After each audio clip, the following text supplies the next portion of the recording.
Welcome back, everybody. It is now time for a special Fright Night original versus remake theme stream. I am doing this on Monday due to the fact that I will not be here tomorrow in the afternoon. I will be traveling and I need to finish up a medical visit stuff. So, yes, tomorrow I will not be here. So, I am doing this stream today and it is Fright Night Original versus Fright Night Remake. Now, before we get started, let me just get rid of the overlay here. If I can find it. There we are.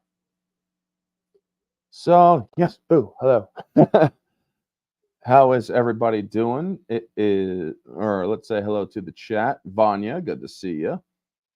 And so far, it's just Vanya. So, as you all know, I will be, or in these streams, I compare both movies. And hello, Darth Zathra.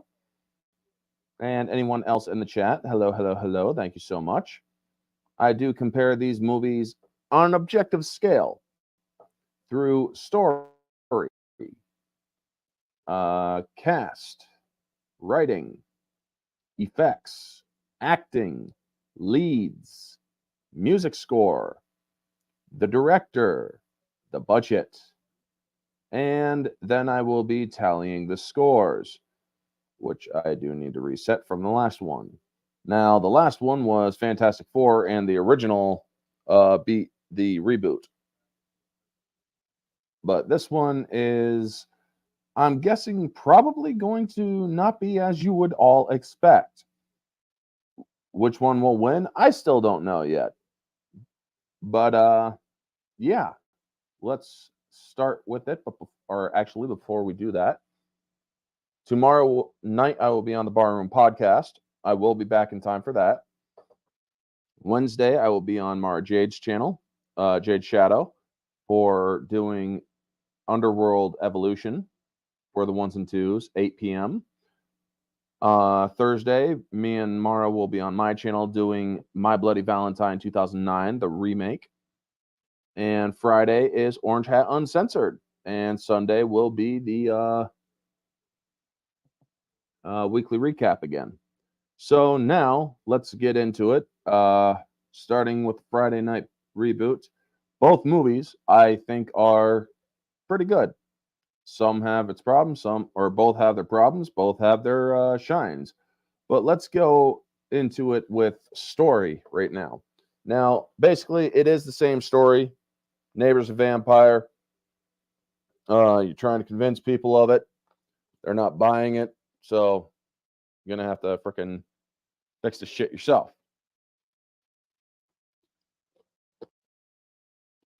Now, these movies actually do differ after the whole point of My Neighbor's a Vampire. Because where Fright Night, the original, his friends don't believe him all the way up to the point where they actually experience the vampirism for themselves.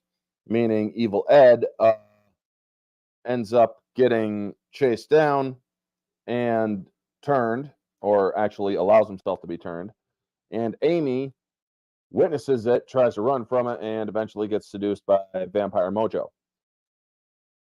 And in the same, or it's much the same method where Evil Ed gets chased down and eventually submits to it, and same with Amy. There is differences, obviously, in how the story goes and in what order. Also, there are certain things that happen in the remake that doesn't happen in the original. Where the original, his mother doesn't even understand what the hell is going on. She doesn't believe a word of it about the whole vampire bit. Our neighbor's a vampire. What? And the other one, she's like, "Are you serious?" But then she actually witnesses it for herself, so she's like, "Holy shit," you know. When it does come to the story, however, of how these are being told, there's a little bit of camp in both of them, but when it comes to Fright Night, the original, I think that there is a little bit better way of telling the story because they have to rely on practical effects. They can't rely too much on heavy digital effects, except for what they could afford at the time, which some of the digital effects were actually pretty darn good, considering what they were able to do with them. But it was mostly rotoscope and insert, which is how they did the special effects in the first movie. And hello, Neozoic.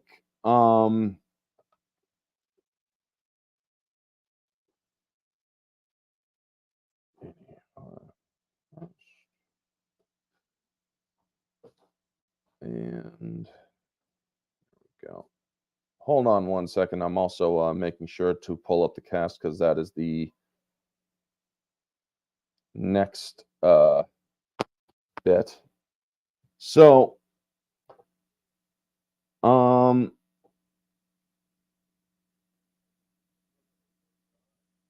when it comes to the story, I showed how, or the remake does it good or brings a modern twist to it, not the tainted modernism that they with the identity politics and such, but actually the a more in modern day time kind of thing with the theaters in Vegas and the place and whatnot. Peter Vincent's not a vampire killer, but he is still an entertainer.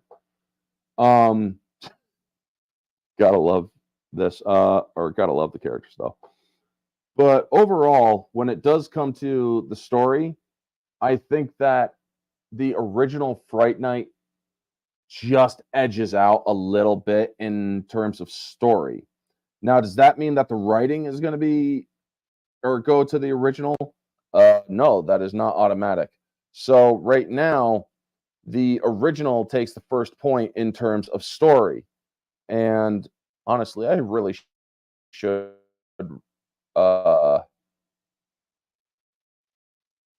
I mean, it's reboot versus, or it's original versus remake. So I really should say, call it a remake.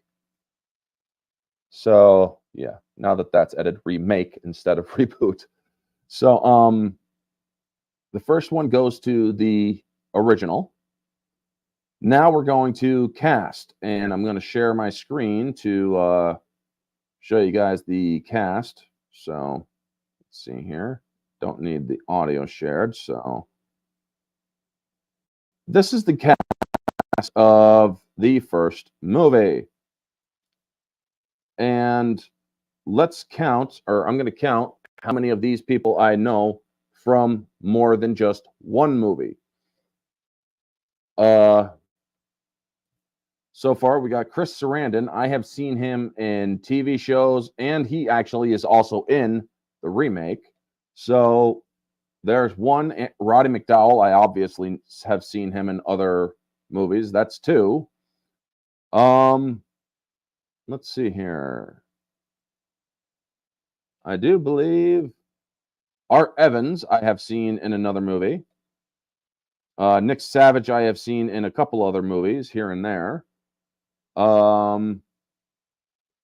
Christopher Lee was Count Dracula. Yeah, I do believe they showed him in the other movie. So right now, 1, 2, 3, and 4 for the two, or for the original, or for the original cast. I only know 4 actors that I have seen in any real substance outside of the movie. So going towards the 11 cast, or the 2011 cast, Colin Farrell, I've seen him in several movies. Anton Yelchin, I've seen in several movies. Christopher Mintz-Plasse, obviously, is in several movies that I've seen. David Tennant, 4. Chris Sarandon, 5. Toni Collette, 6. Dave Franco, 7. So when it does come to a cast, I believe that it is quite obvious that the remake does have a much more noticeable cast, especially nowadays. So it's now tied 1-1. The remake obviously takes the cast here. How would I compare Chris Sarandon's Jerry Dandridge with other roles such as The Princess Bride? I also do know him from that, so yeah. I did not know that he was in Child's Play. I would have to watch that movie again. The Nightmare Before Christmas. He was the voice of Jack Skellington. No shit. Huh. I did not know that. But now that I'm thinking about it, oh my God, I do recognize that. Yep, I can actually recognize it. Holy shit, that is so cool. Isn't that interesting? Thank you, Neozoic, for pointing that out. But so now moving on to our next category, the writing. Now, this is more than just the dialogue, folks. Writing is how you write the backdrop, the setting, the exposition, the story, and whatnot. It's all encompassed in the writing. Now, where you have a very basic vampire story, my neighbor's a vampire, gotta go kill him, having a little bit here and there in between, women are turning up missing, bite marks on their neck in the original story, plus a little bit of a mysterious backstory that isn't really fleshed out. And you want to know more, however, you don't really understand or get more. So, in a way, that does have writing that leaves you wanting to know more, but it doesn't deliver because he has a picture of a woman who looks just like Amy, or a portrait of a woman who looks just like Amy, and yet all we know is it's somebody he knew a long time ago that he cared for. We don't know anything beyond that. And we also learn through the writing that his character, his familiar, Billy Cole, is like a ghoul or something, an undead ghoul, who is basically his daylight guardian. We learn that Roddy McDowell is truly, or has been sacked from his job at Fright Night because, well, people are more interested in things like Friday the 13th, where Jason is hacking up young virgins and whatnot. This is all the stuff that is included in the writing. Now, when it comes to the vampire's backstory, we learn, okay, he cared, or he knew somebody, probably cared for them. Probably there's not that, or we don't know that much about him other than he probably cared for that woman a long time ago. We don't know exactly where he came from. However, in the remake, we do get a little bit more into the vampire's backstory. We do get a little bit more into the characters and whatnot, and how Amy and Charlie are together and such. When you have a little bit of backstory into these characters, it does help. But when you have a villain's backstory, and you also do a little bit of a switch up where Peter Vincent's character has history with the vampire, which is revealed in the movie. It actually does go a little bit of, or a long way, into assisting with the writing, because in the remake, we do find out more about where Jerry Dandridge came from, where he came from, area in the Mediterranean. They don't just kill and eat, they are snackers. This type of vampire prefers to live in the earth, much like a little bit from Jerry Dandridge, because he has earth in his coffin as well, wherein you have this one doesn't need a coffin, he just sleeps in the ground. And he's also, or we see that he goes through a lot more killing in this movie as well. The writing shows a lot more of a more direct horror, where this vampire's not fucking around. He'll kill you if you are an inconvenience to him. I mean, or it's like, we're not going to invite you in. Okay, well, I'll dig up your backyard. I'll cut open your fuel line or your gas line, and then I'll send a flame in, and I'll literally walk up to you and say something like, I don't need an invitation if there's no house. Isn't that something? That's superior writing. That is or it also does go towards the story too, but in a way of writing, the story is more straightforward in the first movie, where in the second movie, it is more nuanced, more fleshed out. So in this case, you have a villain who's more fleshed out. You learn that there's a little bit more connecting the villain to the story besides just going after people and feeding on them and going after Charlie because Charlie fucking slighted him. So when it does come to it, or come down to writing, the point goes to the remake. So yes, the remake is now in the lead when it comes to both cast and writing. So now we go to effects. You have special effects, you have practical effects, and you have a marriage of in between. When it comes to the practical effects in the first movie, you got good practical effects. You got a house that is just blue or just freaking showering fog everywhere. You have windows that are fixed with fishing wire that is very small, thin, and you can't see it. That is smacking the doors and whatnot. You have a mess going by the window, and you have people on gimbals and whatnot. Very good effects for the first movie. Then you introduce a little bit of digital enhancement, or special effects that are not as good in are actually pretty good in the first movie. In the second movie, however, in the remake, you have more digital, or you have practical effects with things like when he's digging up the yard, and when he's digging up when he's like literally ripping chunks out of the yard with a shovel. He's literally blocks of ground like this. That's in the movie.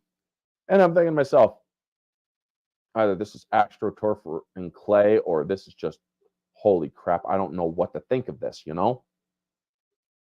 But then you see him rip up the gas line and whatnot. But we also get digital effects as well. Now, the digital effects, you see blood spatter, you see him grow his fangs and his and whatnot. And when it comes to the final conflict, where he's set on fire and such, you see him more digitally. The problem is, it's not that good when it does come to digital effects. When you have practical effects that are also kind of shaky, like how you're ripping up humongous chunks of fucking earth, if that's trying to display the vampire's strength, it still looks very fake because it's bouncy. If you're ripping up chunks of earth, it's going to crumble as soon as it lands. That doesn't work, folks. So, yeah, that hurts a bit. So when it does come to effects, the original actually is going to take the score here, or is going to take the point. So right now we are tied 2-2. So let me get back to the chat because I've seen there's a little bit more action. How would I compare Colin Farrell's Jerry Dandridge with his other roles, such as Batman the Penguin, Total Recall remake? I actually did a comparison with him in Total Recall. So Daredevil 2003 is Bullseye. Saving Mr. Banks, don't know that. Minority Report, haven't seen that. I believe that Colin Farrell is actually a very good actor. He does a very good job at the roles he is given. I thought he was also pretty good in Fantastic Beasts #1. However, matching him and Johnny Depp as the same character, because they were the same character, just transfigured, it does, you do see a very different way of how they do their character, you know? So, I do think that he is actually very good. But as Jerry Dandridge, he's a villain. He's a monster villain. Whereas the Penguin, you barely even recognize him because he does such a great job with that. But he does it so well. I mean, when he's a mobster and he's basically yelling out at the Batman, he's like, "Hey, vengeance!" and then just shooting a gun like this in his hand or over his head and whatnot. And also showing that he's more mobster as well. I thought he did pretty well in that. So, hey, NB Geeks, good to see you. I hate digital blood. I hate digital fire. Practical is the way to go. Yes, it is, but you also don't want to harm the actors and the talent. And I could see why they needed digital fire in the second one because, well, when Anton Yelchin lights his ass up or lights himself up and goes after Jerry Dandridge, you don't want the actor playing Jerry Dandridge, the stunt performer, or Colin Farrell getting burned, you know? So it does create a problem. But they definitely could have shown better digital fire. So it is understandable why they do it, but yeah. We do not need that anymore, the thingy there. However, we will go back to the budgets, or when I do go to budget and whatnot. Also, directors. Directed. Right, 1980. Huh. And all right. So our next category is acting. How did the characters act? Now, yes, you have 80s acting and you have 2010s acting in these movies.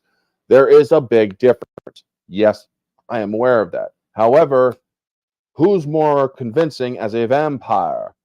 The thing is, you can't exactly really do that comparison because you have a vampire who is more direct and you have a vampire who is more suave.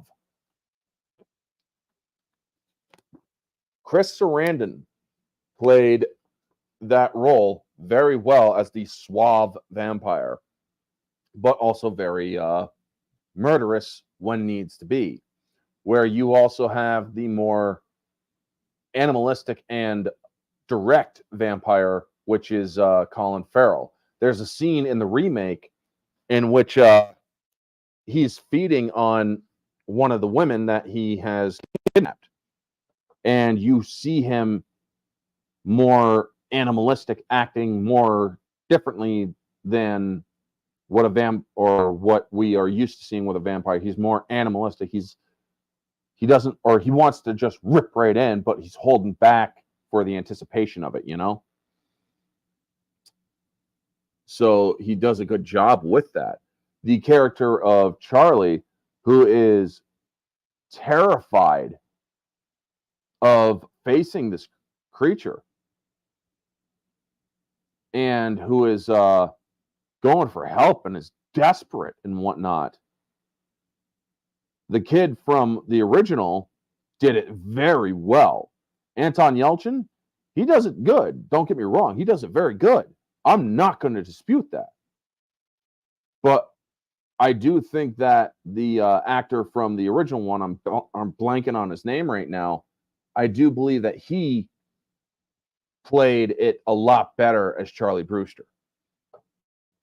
How would I compare Roddy McDowall's Peter Vincent with his other roles, such as Planet of the Apes series, Cornelius and Caesar, Macbeth, Side and Adventure, Cleopatra, and yada yada?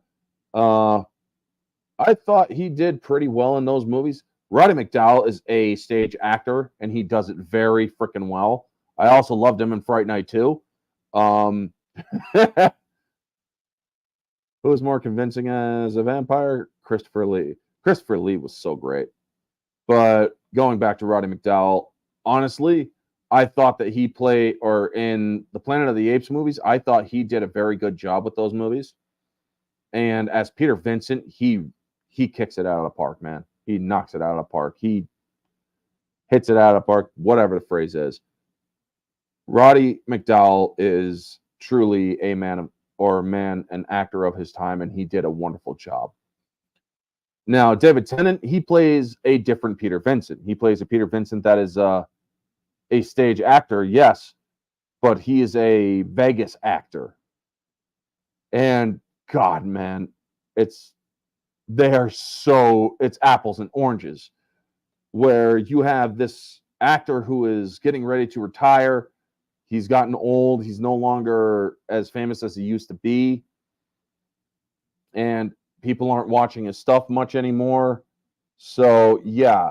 And then you have a stage actor who is basically living the dream, fucking famous as fuck, has a woman in freaking, or has a girlfriend that's basically just a piece of or treats him like shit, but also very funny too. I mean, it very much is different. Although, do you prefer him as Caesar or Cornelius? I liked him as Caesar. But he also was good as Cornelius. He did a good job as both. Where Caesar, he was more, this was the Dominion where he was taking over. Whereas Cornelius, he was, or Ape Society had already been established. Roddy McDowall was and is still a legend when that meant something in acting, just a man who loved his art. Exactly. But getting back to the acting category, you have both great actors on both sides. They both do their craft very well, but you don't have a legendary actor in the role in Fright Night 2 or in Fright Night Remake. Where in Fright Night, the original, you do have that actor. And so, yeah, when it comes to acting, Fright Night, the original, edges out. So going over to leads, Chris Sarandon is the only one I know. And Roddy McDowall, Chris Sarandon are the only two of the three leads that I know, beyond the one that played Charlie Brewster, being Charlie Brewster in both 1 and 2. I haven't seen him in anything much else. Where Anton Yelchin, I have seen in 3 different franchises: Fright Night, Terminator, Star Trek. Colin Farrell, I have seen in so many freaking movies, as well as David Tennant. He is in so many freaking things that I've seen and thought he did a very good job in. So when it comes to the leads, if your leads are well known, you get more objective quality for the film. When you have leads back then, I mean, yes, the one who plays Charlie did a very good job. Do not get me wrong. However, he's not very well known to me anyway. So this is a sort of a subjective channel here. So when it does come down to it, You have a legendary actor in the first, yes, but you have 2 out of 3 of those leads that does not really, or you have 2 out of those 3 leads that are carrying it, where the 3 leads in the next or in the remake actually actually put forward more noticeability, more notoriety. So when it does come down to leads, the remake takes the point. I know Colin Farrell, I know David Tennant, and I know Anton Yelchin. I know that, or their resumes fairly well. Where in the other two, I do not, or in the original, I do not. Now, does that, if that pisses some people off, I'm sorry. That's just the way it is. I'm looking at this from these perspectives to see, or in judging how these movies are better. Did you know that Roddy McDowall was the dad in Lassie Come Home, the first Lassie appearance? No, I did not. I haven't seen Lassie for many, many years since I was a little kid. So, unfortunately, that has slipped the mind. Now, the next category is music and score. When you have the music in and score in the remake, barely noticeable. The score in the original works in the scenes as well, and does a good job in enhancing the scenes as well as the music for the movie as well. The only song I know very much of the remake is Pumped Up Kids or Pumped Up Kicks, where in the other one, the original, the Creatures of the Night Are Coming, from the songs in the club, both of those songs are very well known. I actually play them a lot more. I mean, don't get me wrong, I love Pumped Up Kicks, I really do. But the soundtrack from the original Fright Night is a lot more, has a lot more beat to it, that I actually has a good jam to it. So yeah, when it comes to music, the original takes the point. So let's see here. We are at originally, or the original has 4, and the remake has 3. So now we are moving on to the director. But before we do, let's get back into the chat. How would I compare Anton Yelchin in Fright Night with his other roles, such as Star Trek, or as Chekhov in the Star Trek reboot? He actually did a very good job in that. Terminator Salvation, he did a very good job in that. I did not see him in anything outside of those roles. It is truly tragic that Anton Yelchin died at such a young age. I believe that man had a future in Hollywood that was going places. Unfortunately, they were unable, or unfortunately, his life was cut short due to a tragic flaw in his vehicle, which caused it to run him over and kill him. And that is such a freaking tragic way to go. But getting to the director for the original Fright Night was Tom Holland, not to be mistaken for the young actor Tom Holland. And the director for the remake is Craig Gillespie. Now, I'm actually going to have to look up both of these people's movies to see what I know from anything beyond their these movies. So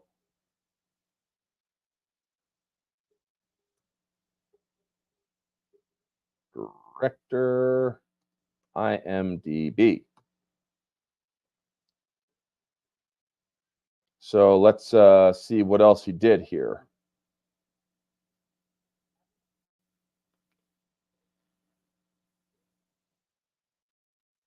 What is he known for? Fright Night, Child's Play. He was a writer in the Child's Play movies. Psycho 2. He was Deputy Norris. So he was also a writer in the remake Child's Play. Let's see here. Twisted Tales, Hatchet 2. He's a horror guy for sure. Holy crap, man.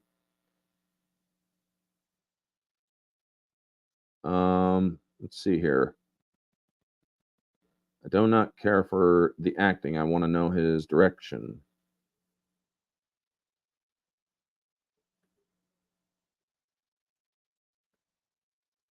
So let's see what he has done in directing. Tales of the Crypt Volume 2, Tales of the Crypt, Two Fisted Tales, Stranger Within, Child's Play.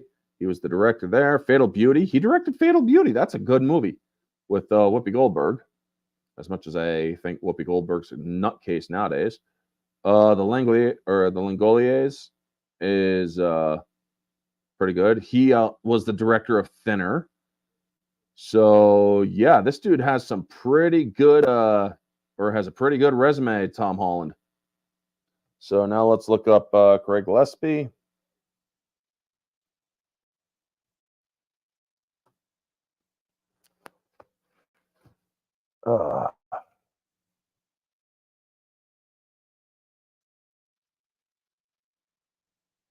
Yeah, I do believe.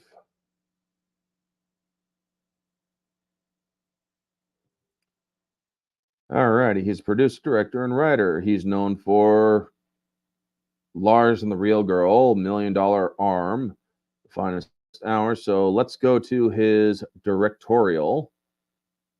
Director, he's done 25 pieces of work. Beyonce versus Verizon. This Jimmy John's, Nissan, not knowing much. Okay, he directed the Cruella movie. The original or the remake for Fright Night. So there. I'm not seeing any much what I know of from this Craig Gillespie guy. So the score for director goes to Tom Holland for the remake or the original rather. So let's see here. Our last one, it doesn't really need to go because there won't be catching up from a 5-3 in the final. So budget, it doesn't really matter. Bright Night, the original, wins by a small margin. So yeah, folks. While the remake it has taken some points, the remake does have the better cast. The remake does have the better writing, and the remake does have better leads. However, the rest of it, story, just a shave margin is better in the original because it's more straightforward and whatnot. The effects were better in the original. The acting was better in the original. The music score or the music and score, the director, all that was a lot better in the original. So yes, Fright Night, the original, does take the win here, where it turned or because this movie, while it is more timeless and whatnot, it works. Now, don't get me wrong, the Fright Night, the remake, is good. It has 3 out of those out of those 9 topics down. Has some good has good cast, has good writing, or has superior writing when it comes to the writing or overall. But yeah, Fright Night the original is the top or is the winner here, the top contender. Have to go. Take care, Orange, Vanya, Zathra, MB Geeks. Thank you so much for coming in, Neozoic. Thank you for asking your questions, man. Always a pleasure. So, folks, before I do go, remember tomorrow afternoon I am not going to be here because I'm going to, or morning and afternoon I'm going to be traveling down to Glens Falls for my finish up of the whole kidney stone situation. They're finally doing the follow up and whatnot. Afternoon or that night I will be on the Barroom podcast. So on Society Reviews channel, that will be at 9 p.m. I do believe he has guests coming on. Also, stay tuned for Wednesday. It will be Jade Shadow's channel for Underworld Evolution. My channel on Thursday for My Bloody Valentine Remake. And Friday, I will be doing Orange Hat Uncensored, where we will be talking about different political topics and whatnot. But thank you so much to MD Geeks, Darth Zathra, Neozoic, Vanya, for all coming in. Y'all are freaking awesome people. Thank you so much for participating in the chat and whatnot.